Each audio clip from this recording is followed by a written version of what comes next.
இந்த செஷனில் நாம் இன்றைக்கி என்ன பார்க்க போகிறோம் அப்படின்னு பார்த்தீங்கன்னா TDS எப்படி டேலியில் வவுச்சர் போடுறது என்ட்ரி போடுறது அப்படின்னு சொல்லி பார்க்கலாம்.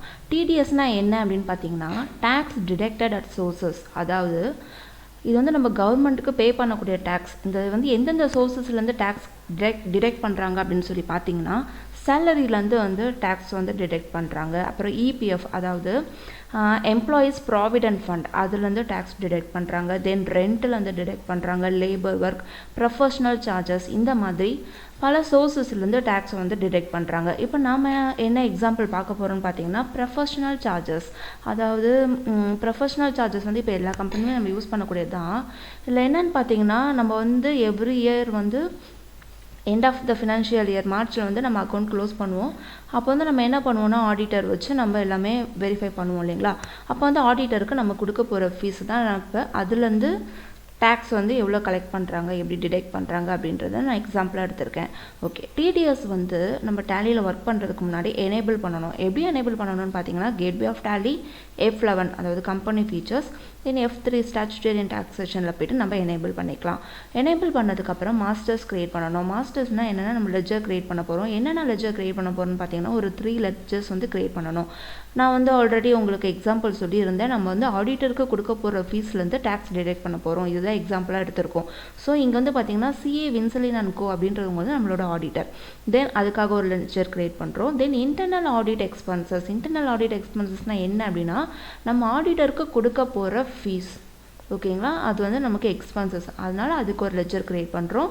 தென் TDS on internal audit. TDS on internal audit அப்படின்னா என்னென்னா நம்ம ஆடிட்டருக்கு கொடுக்க போகிற ஃபீஸ்லேருந்து நம்ம TDS வந்து டிடெக்ட் பண்ணுறோம் இல்லைங்களா, அதுக்காக ஒரு லெஜர் க்ரியேட் பண்ண போகிறோம். ஓகே, இப்போ நம்ம டேலியில் போகலாம்.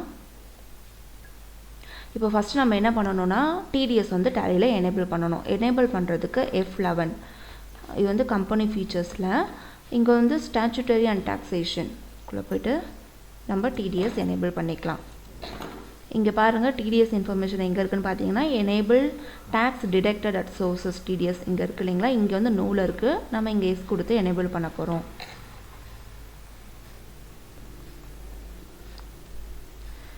நான் Y ப்ரெஸ் பண்ணி எஸ் மாற்றிக்கிறேன். தென் செட் ஆல்டர் TDS டீட்டெயில்ஸ் இருக்குது. இங்கேயும் நம்ம வந்து எஸ் கொடுத்துக்கலாம். இங்கே எஸ் கொடுத்தோன்னா என்ன ஆகும் அப்படின்னு பார்த்தீங்கன்னா TDS டீட்டெயில்ஸ் வந்து கேட்கும். ஓகேங்களா. இங்கே வந்து பார்த்தீங்கன்னா இப்போ எந்த ஒரு கம்பெனி வந்து நமக்கு சேலரியிலேருந்து இல்லை இந்த மாதிரி ப்ரொஃபஷ்னல் சார்ஜஸ் இந்த மாதிரி உள்ள இதில் சோர்சஸ்லேருந்து TDS நமக்கு பிடிக்கிறாங்க அப்படின்னு பார்த்தீங்கன்னா அந்த கம்பெனி ஃபஸ்ட்டு TDSல ரெஜிஸ்டர் பண்ணியிருக்கணும். அப்படி ரெஜிஸ்டர் பண்ணி இருந்தாங்க அப்படின்னா டேன் ரெஜிஸ்டர் நம்பர் இந்த மாதிரி உள்ள நம்பர் எல்லாம் நமக்கு TDSல ரெஜிஸ்டர் பண்ணதுக்கப்புறம் தான் கிடைக்கும். அந்த நம்பர்ஸ் எல்லாம் நீங்கள் டீட்டெயில்ஸ் கேட்கும். நம்ம இங்கே போட்டுக்கலாம். நான் ஆல்ரெடி போட்டிருக்கேன். ஸோ நான் அப்படியே அக்செப்ட் கொடுத்து என்டர் கொடுத்துக்கிறேன். இப்போ இதெல்லாமே நம்ம அக்செப்ட் கொடுத்து என்டர் கொடுத்துக்கலாம். இப்போ TDS வந்து எனேபிள் பண்ணிட்டோம். இப்போ வந்துட்டு மாஸ்டர்ஸ் வந்து க்ரியேட் பண்ண போகிறோம். அதாவது என்ன க்ரியேட் பண்ண போகிறோம்னா லெஜர்ஸ் க்ரியேட் பண்ண வந்து கேட்வே ஆஃப் டேலி ஸ்க்ரீனில் அக்கௌண்ட்ஸ் இன்ஃபர்மேஷன் இதில் போயிட்டு லெஜர்ஸ் க்ரியேட். இங்கே வந்து பார்த்தீங்கன்னா நான் உங்களுக்கு ஒரு 3 லெஜர்ஸ் வந்து க்ரியேட் பண்ணணும்னு சொல்லியிருந்தேன். என்னென்னா CA வின்சலின் அண்ட் கோ அதாவது நம்ம ஆடிட்டருக்காக ஒரு லெஜர். தென் இன்டர்னல் ஆடிட் எக்ஸ்பென்ஸ் அப்படின்னா நம்ம ஆடிட்டருக்கு கொடுக்க போகிற ஃபீஸ் அதுக்காக ஒரு லெஜர் க்ரியேட் பண்ணுறோம்.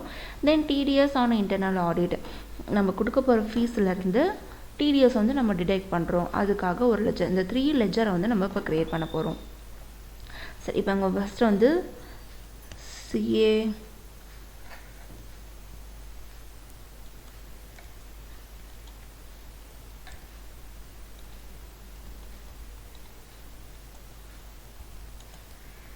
வின்சலின் அண்ட் கோ அப்படின்னு சொல்லி நான் லெஜர் க்ரியேட் பண்ணுறேன். இங்கே அண்டரில் வந்து பார்த்தீங்கன்னா நம்ம சன்ட்ரி கிரெடிட்டார்ஸ் சூஸ் பண்ணணும். ஓகேங்களா, சன்ட்ரி கிரெடிட்டார்ஸ் சூஸ் பண்ணணும். இங்கே வந்து பார்த்தீங்கன்னா ஸ்டாச்சுட்டரி இன்ஃபர்மேஷனில் TDS வந்து எனேபிள் ஆகிருக்கு. இங்கே எனேபிள் பண்ணுறதுக்காக தான் நம்ம கம்பெனி ஃபீச்சர்ஸ் அதாவது F11 போய்ட்டு நம்ம ஸ்டாச்சுட்டரி அண்ட் டாக்ஸேஷனில் TDS எனேபிள் பண்ணியிருந்தோம். அங்கே வந்து அந்த இன்ஃபர்மேஷன் இங்கே தான் காட்டும். இங்கே போய் நம்ம என்ன பண்ணலான்னா எஸ் கொடுத்துக்கலாம். எஸ் கொடுத்துட்டு இங்கே டிடெக்டிவ் டைப் இருக்கு இல்லைங்களா, அந்த டிடெக்டிவ் டைப்பில் வந்து நம்ம என்ன செலக்ட் பண்ணணும்னு பார்த்தீங்கன்னா இண்டிவிஜுவல் HUF ரெசிடென்ட் செலக்ட் பண்ணணும்.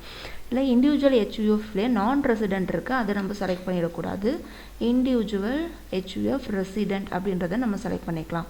செலக்ட் பண்ணிவிட்டு மீதி எல்லாத்துக்குமே நான் அக்செப்ட் கொடுத்துக்கிறேன். இந்த மெயிலிங் டீட்டெயில்ஸில் வந்து நம்ம ஆடிட்டோர டீட்டெயில் அவங்களோட அட்ரஸ் நம்ம இதெல்லாம் போடணுன்னா போட்டுக்கலாம். இப்போ நான் போடலை. ஸோ இக்னோர் பண்ணிவிட்டு நான் அக்செப்ட் பண்ணிக்கிறேன். இப்போ நம்ம அடுத்து என்ன கிரியேட் பண்ண போகிறோம்னு பார்த்தீங்கன்னா இன்டர்னல் ஆடிட் எக்ஸ்பென்சஸ்.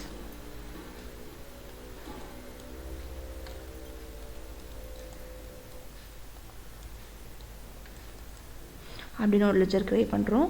இது வந்து இன்டர்னல் ஆடிட் எக்ஸ்பென்சஸ் வந்து பார்த்திங்கன்னா எக்ஸ்பென்சஸ் இது ஆக்சுவலாக நமக்கு, அதாவது நம்ம ஆடிட்டருக்கு கொடுக்க போகிற ஃபீஸ். அதனால் வந்து நம்ம இங்கே என்ன சூஸ் பண்ணுறோம் அண்டர்லன்னு பார்த்தீங்கன்னா இன்டைரக்ட் எக்ஸ்பென்சஸ் நம்ம சூஸ் பண்ணிக்கலாம். இங்கே வந்து பார்த்திங்கன்னா டிடிஎஸ் டீட்டெயில் இருக்குது. டிடிஎஸ் டீட்டெயில் வந்து இங்கே அன்டிஃபைன்ட் இருக்குது. இங்கே வந்து நம்ம என்ன பண்ண போகிறோம்னா அப்ளிகபிள் செலக்ட் பண்ணிக்கலாம்.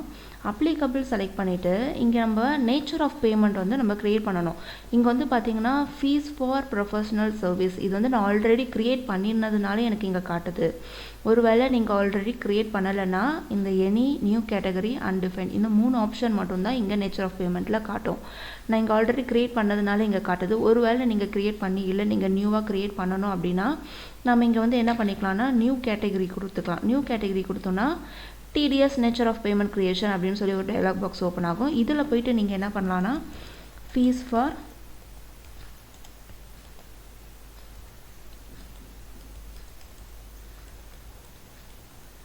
Professional charges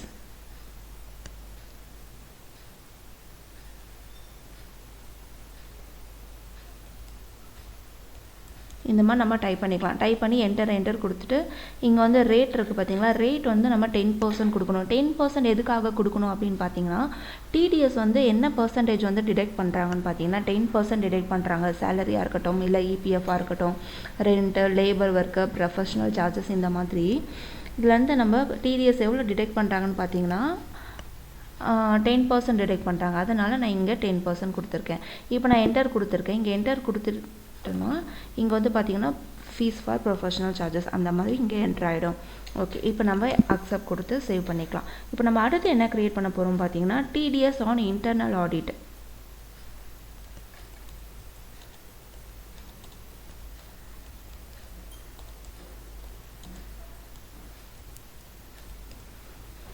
TDS on internal audit அதாவது நம்ம ஆடிட்டருக்கு கொடுக்க போகிற ஃபீஸ்லேருந்து 10% டிடிஎஸ் வந்து நம்ம டிடெக்ட் பண்ண போகிறோம். அதுக்காக இந்த லெஜர் க்ரியேட் பண்ணுறோம்.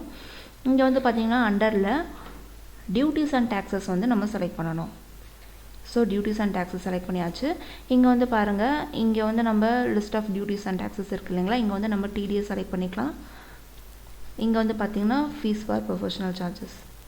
ஓகே, அக்செப்ட் கொடுத்து சேவ் பண்ணிக்கலாம். இப்போ நம்ம லெட்ஜர்ஸ் வந்து க்ரியேட் பண்ணியாச்சு.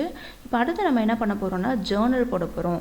ஜேர்னல் எதுக்காக போடுறோம் அப்படின்னு பார்த்தீங்கன்னா இது வந்து ஒரு அட்ஜஸ்ட்மெண்ட் என்ட்ரிக்காக தான் போடுறோம். அதாவது நம்ம ஆடிட்டர் செஞ்ச ஒர்க்குக்கு வந்து நம்ம அவருக்கு கொடுக்க போகிற ஃபீஸ் வந்து பார்த்தீங்கன்னா 10,000 rupees. இந்த 10,000 rupees வந்து நம்ம 10,000மே நம்ம அவருக்கு கொடுக்க போகிறது கிடையாது.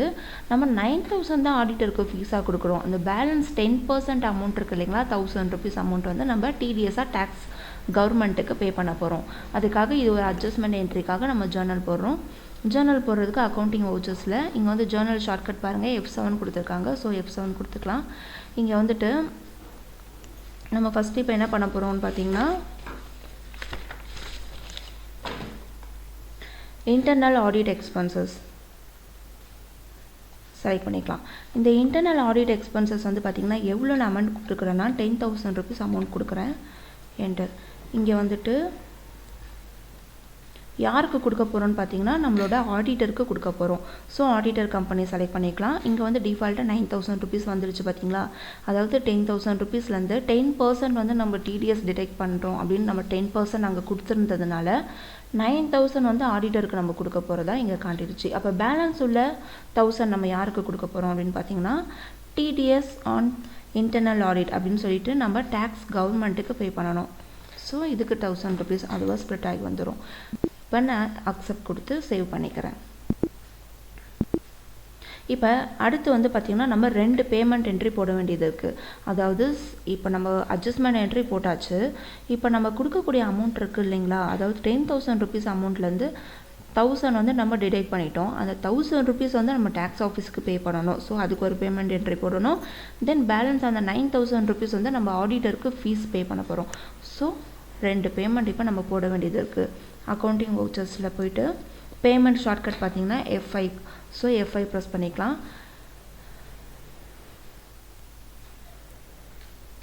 இங்கே வந்துட்டு பேமெண்ட் வந்து நம்ம ஒன்று கேஷாகவும் கொடுத்துக்கலாம் இல்லை செக்காகவும் கொடுத்துக்கலாம். நான் வந்து இப்போ கேஷ் செலக்ட் பண்ணுறேன். ஸோ கேஷ் செலக்ட் பண்ணிவிட்டு நம்ம யாருக்கு வந்து பேமெண்ட் கொடுக்க போகிறோம் ஃபஸ்ட்டுன்னு பார்த்தீங்கன்னா ஆடிட்டருக்கு கொடுக்க போகிறோம். ஸோ ஆடிட்டர் கம்பெனி செலக்ட் பண்ணியாச்சு. இப்போ நம்ம உங்களுக்கு கொடுக்க போகிற பேமெண்ட் வந்து பார்த்திங்கன்னா இங்கே கரண்ட் பேலன்ஸில் காட்டுது 9000 ருபீஸ் தான் நம்ம அவருக்கு பே பண்ண போகிறோம். ஸோ 9000 ருபீஸ் நம்ம என்டர் கொடுக்கலாம். இப்போ இங்கே பாருங்கள் கரண்ட் பேலன்ஸில் வந்து 0 ஆகிடுச்சு.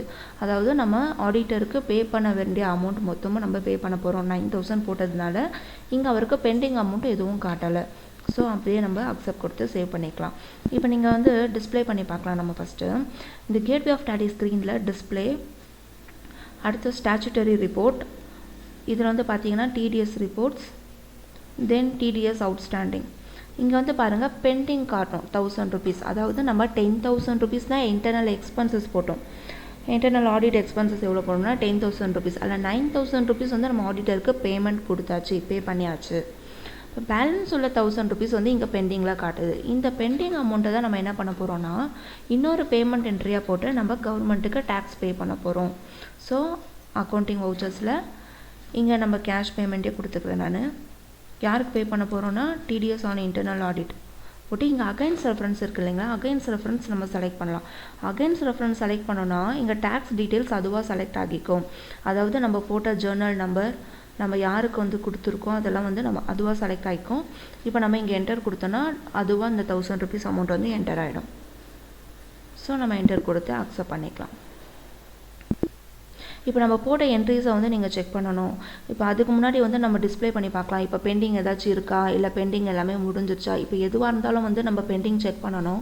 செக் பண்ணால் மட்டும்தான் நம்ம யாருக்கு எவ்வளோ பேமெண்ட் கொடுக்க வேண்டியது இருக்குது, எவ்வளோ கொடுத்துருக்கோம், எவ்வளோ பேலன்ஸ் பெண்டிங் இருக்குது அப்படின்றத செக் பண்ணலாம். இப்போ நம்ம இதுக்கு முன்னாடி 1000 ருபீஸ் வந்து நம்ம டேக்ஸ் பே பண்ணுறதுக்கு முன்னாடி பெண்டிங் காட்டுச்சு. இப்போ பெண்டிங் செக் இருக்கான்னு செக் பண்ணலாம். இது வந்து கேட்வே ஆஃப் டேலி ஸ்க்ரீனில் டிஸ்பிளே, தென் ஸ்டாச்சுட்டரி ரிப்போர்ட், இதில் பார்த்தீங்கன்னா டிடிஎஸ் ரிப்போர்ட், தென் டிடிஎஸ் அவுட்ஸ்டாண்டிங். இதில் போய் பார்த்தீங்கன்னா இப்போ நேச்சர் ஆஃப் பேமெண்ட்டில் எந்த பெண்டிங்கும் காட்டாது. ஏன்னா நம்ம 10,000 ருபீஸ் எக்ஸ்பென்சஸ், அதை வந்து 9,000 வந்து ஆடிட்டருக்கு பே பண்ணியாச்சு, பேலன்ஸ் உள்ள 1000 வந்து நம்ம டேக்ஸ் ஆஃபீஸ்க்கு பே பண்ணியாச்சு. ஸோ இதில் எந்த ஒரு பெண்டிங்கும் இல்லை. இந்த மாதிரி நம்ம பெண்டிங் செக் பண்ணிக்கலாம். இப்போ நம்ம போட்டு என்ட்ரிஸ் எல்லாமே நீங்கள் டிஸ்பிளே பார்க்கணும் அப்படின்னா கேட்வே ஆஃப் டேலி ஸ்க்ரீனில் டிஸ்பிளே மெனு, தென் டே புக் ப்ரெஸ் பண்ணிக்கலாம். நம்ம போட்ட ஜேர்னல் எல்லாமே நம்ம டிஸ்பிளே பார்த்துக்கலாம். இங்கே வந்து பார்த்திங்கன்னா நம்ம சிஏ, அதாவது ஆடிட்டருக்கு வந்து நம்ம பேமெண்ட் பண்ணியிருக்கோம் 9,000 ருபீஸ். டிடிஎஸ் ஆன இன்டர்னல் ஆடிட்டில் வந்து 1000 ருபீஸ் பே பண்ணியிருக்கோம். தென் ஜேர்னல் வந்து போட்டிருக்கோம். இது எல்லாமே வந்து நம்ம டிஸ்பிளே பண்ணி பார்த்துக்கலாம்.